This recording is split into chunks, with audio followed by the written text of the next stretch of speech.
प्रभु चरणों में रम गया, प्रभु चरणों में रम गया, मनवा भया फकीर, साथ कुबेरों का रहा, फिर भी रहा कबीर। साहित्य के जो प्रेम की यात्रा है मेरी वो बहुत लंबी है, क्योंकि मैं 7वीं क्लास में पढ़ती थी जब मैंने पहली कविता लिखी। बस कुदरत की तरफ से मेरा जो विवाह है ऐसे परिवार में हुआ जहाँ पर पढ़ाई लिखाई से कोई ताल्लुक नहीं था। मैं वो थी जो कि 24 घंटे में से 18 घंटे पढ़ता है जो व्यक्ति, और 35 साल में आप ये सोचो कि मैंने किसी पुस्तक को हाथ भी नहीं लगाया। तन तक सीमित सब रहे, तन तक सीमित सब रहे, मन तक पहुंचा कौन, पीर समझता कौन है, कौन समझता मौन।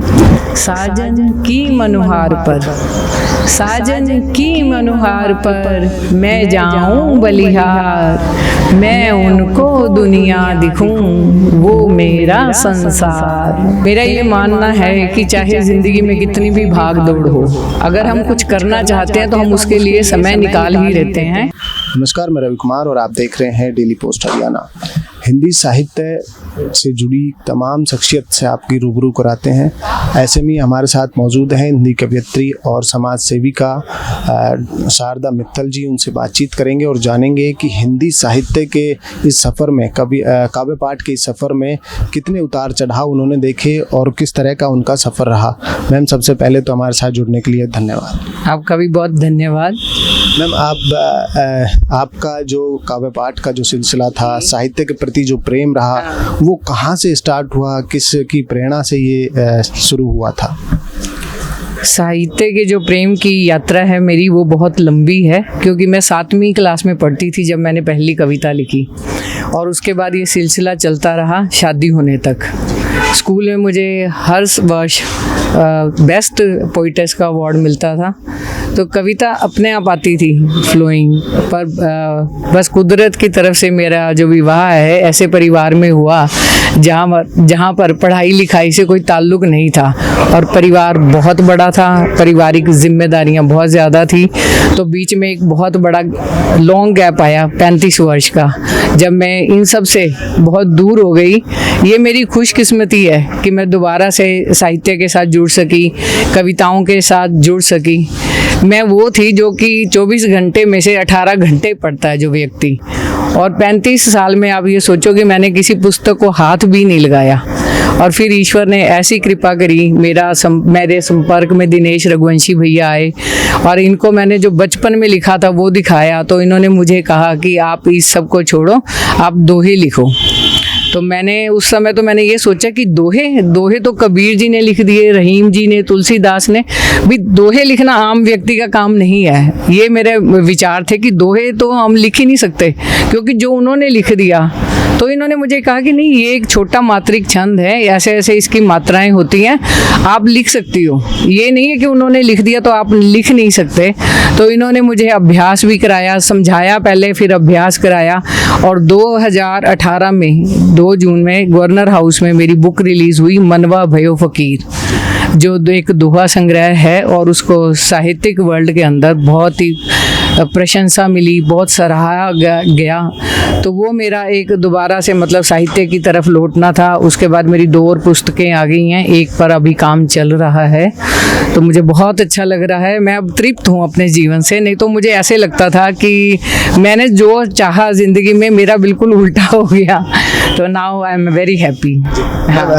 जो आपने दोहे के लिए जो किताब लिखी है, उसमें से कोई लोक प्रचलित दोहा जो अच्छा लगता हो, आपको विस्मरणीय रहा? हाँ, वो मैं आपको सुनाती हूँ। मेरी पुस्तक का नाम है मनवा भयो फकीर।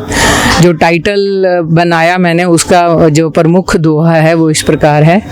प्रभु चरणों में रम गया, प्रभु चरणों में रम गया, मनवा भया फकीर, साथ कुबेरों का रहा, फिर भी रहा कबीर।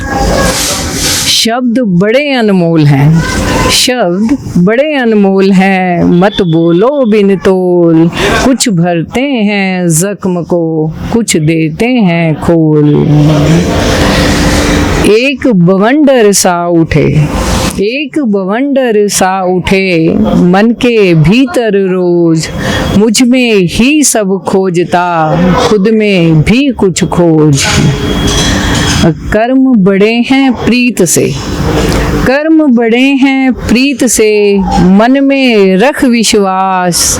राम कथा लिख हो गए तुलसी तुलसीदास। विपत पड़े ना बच सके, विपत पड़े ना बच सके, कर ले लाख उपाय। बड़ी बड़ी चट्टान भी धारा संग बह जाए। और मैं स्त्रियों के लिए भी मैंने कुछ दोहे लिखे हैं। तन तक सीमित सब रहे, तन तक सीमित सब रहे, मन तक पहुँचा कौन। पीर समझता कौन है, कौन समझता मौन। और एक श्रृंगार रस का भी मैं आपको सुनाना चाहूँगी। साजन की मनुहार पर, साजन की मनुहार पर, मैं जाऊं बलिहार।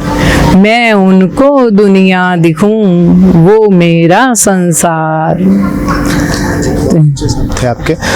मैं एक चीज़ आपसे और जानना चाहूँगा, अंतिम सवाल है कि जो भागदौड़ भरी जिंदगी है, ऐसे में समय निकालना परिवार के लिए, बच्चों के लिए समय निकालना बेहद मुश्किल होता जा रहा है। तो ये जो संस्कृति है हमारी, सभ्यता को, संस्कृति को, हिंदी भाषा को जीवंत रखने के लिए किस तरह के प्रयास की ज़रूरत है, किस तरह के और कामों की ज़रूरत है? मेरा ये मानना है कि चाहे ज़िंदगी में कितनी भी भाग दौड़ हो, अगर हम कुछ करना चाहते हैं तो हम उसके लिए समय निकाल ही रहते हैं। और बहुत सारी संस्थाएं हैं जो निरंतर इस काम में जुटी हुई हैं। अभी हम भी एक ग्रुप लेकर जा रहे हैं मॉरिशस, हिंदी के लिए ही प्रोग्राम है, हिंदी के प्रचार और प्रसार के लिए। हमारे साथ तकरीबन 100 के करीब लोग जा रहे हैं, जो वहाँ पर साहित्यिक गतिविधियाँ होगी विश्व हिंदी सचिवालय के साथ मिलकर। तो ऐसा नहीं है, अब मुझे भी इस फील्ड में आने के बाद पता लगा कि लोग बहुत सक्रिय हैं, हिंदी में बहुत लेखन हो रहा है। तो अब वैसे भी विश्व पटल पर भी हिंदी भाषा का पूरा जोर है, ऐसी कोई बात नहीं है। हिंदी के लिए खूब काम हो रहा है, मेरी तो तसल्ली है। मैसेज देना चाहेंगे आप? हाँ, मैं ये जरूर कहना चाहूँगी कि हम किसी भी तरीके से अंग्रेज़ी को हिंदी से सुपीरियर ना समझें। हमारी भाषा में बहुत दम है, हम जितना अच्छा हिंदी में लिख सकते हैं, और हिंदी को पूरी दुनिया पढ़ेगी आने वाले समय में। जब अच्छा रचना संसार होगा तो ज़रूर हमारी आवाज़ सभी विदेशों तक भी पहुँचेगी। बहुत बहुत धन्यवाद। तो ये थे हमारे साथ हिंदी कवयित्री शारदा जी, जिन्होंने बताया कि हिंदी साहित्य को लेकर निरंतर काम किए जा रहे हैं। हिंदी को बढ़ावा देने के लिए, सभ्यता संस्कृति को संरक्षित रखने के लिए निरंतर हमें और आगे आकर समाज को भी काम करने की ज़रूरत है। और भी खास शख्सियत से आपको रूबरू कराते रहेंगे। कुछ समय अंतराल के लिए मुझे दीजिए इजाज़त। नमस्कार।